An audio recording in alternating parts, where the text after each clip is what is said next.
el gobierno logró que se aprobara por 138 votos contra 108 la media sanción al presupuesto para el año que viene, que me parece que está bien definido como el presupuesto del ajuste.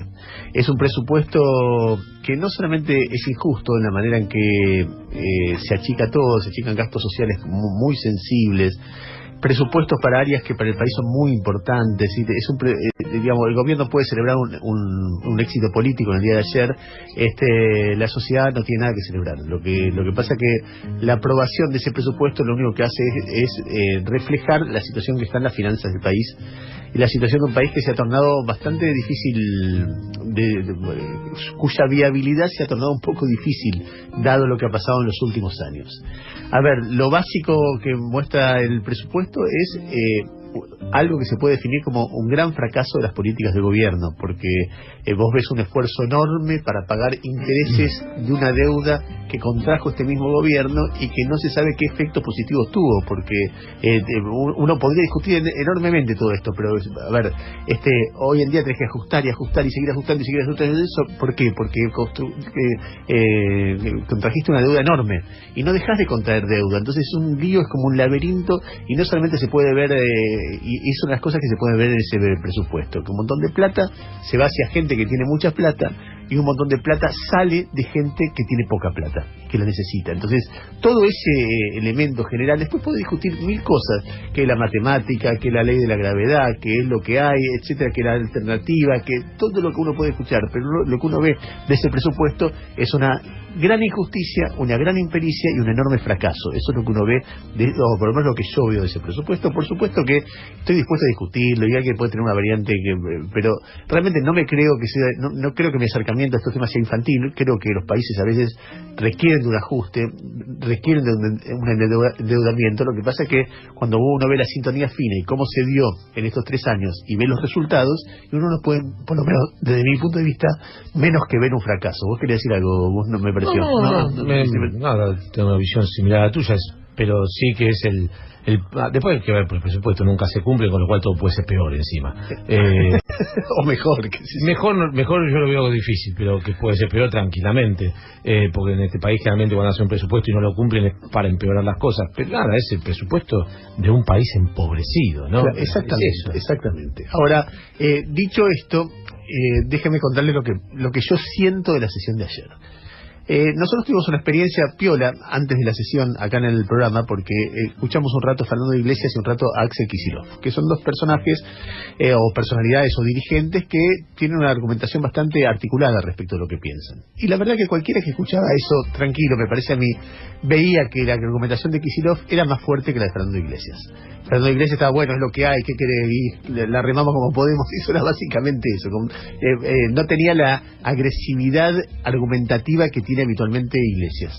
Y bueno, escuchabas a Kicillof y decía esto: mira, la cantidad de guita que se va por una deuda que estos contrajeron, y cómo esa guita se saca de escuelas, por ejemplo, qué sé yo. Entonces, y lo que, si yo que tengo esa visión crítica, lo que aspiraba que pasara ya en la sesión era que se escucharan voces como la de Kicillof. La de Kicillof o la de un montón de gente que tiene mucha formación política y formación económica para explicar qué es ese presupuesto. Y esas voces no se pudieron escuchar. ¿Por qué? Porque pasó otra cosa. ¿Qué es lo que pasó? Pasó algo que empezó en la calle. Hay dos hipótesis como grandes para ser muy esquemático de qué pasó en la calle. La visión de un sector muy específico del kirchnerismo, estoy seguro que si lo podemos sacar a Leopoldo Morote lo va a decir prácticamente en estas palabras, es que dado que había una manifestación y esa manifestación estaba creciendo, la policía provocó, aparecieron encapuchados, que algunos serían infiltrados y otros no, respondiendo a la policía, y eso generó una represión para tratar de desarticular esa marcha. Cuando salieron los diputados a defender al pueblo, aparecieron, la policía reprimió más aún, y eso es intolerable y muestra que Macri es un represor, etcétera. Esa es una visión de lo que pasó ayer. La otra visión, que es la visión dominante hoy en los medios y en muchísima gente que uno escucha, es que en realidad estaba la policía y hubo gente que empezó a agredirla. Y la empezó a agredir, frente a eso la policía reprimió, y cuando se produce esa represión de la policía, salen diputados, entran después de gases al recinto, y después de entrar después los gases al recinto, tratan de pudrir la sesión. O sea, la primera versión sostiene que como el gobierno quiere evitar una manifestación grande, mete infiltrados, reprime y el tole evita esa manifestación. La segunda es que como la oposición no puede evitar que se apruebe una ley, genera un lío afuera, provoca a la policía reacciona y con eso se intenta pudrirla para que no se apruebe la ley. Esas son las dos versiones.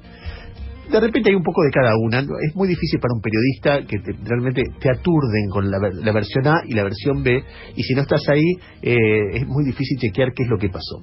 Ahora, vamos a suponer que pasó lo que dice la oposición, es decir, que el gobierno la pudrió para evitar una manifestación y para mostrar que son violentos en lugar de que no se discuta. Bueno, lo lograron. Es decir, si en el momento que el gobierno hace todo un operativo, si fuera así, para que lo que pase en la calle tape la discusión sobre el presupuesto, que es lo que eventualmente el gobierno no querría que sucediera, bueno, triunfaron. Y entonces, ¿cómo se hace para evitar eso? Simplemente uno dice, o son infiltrados, y se sostiene en la posición de discutir el presupuesto.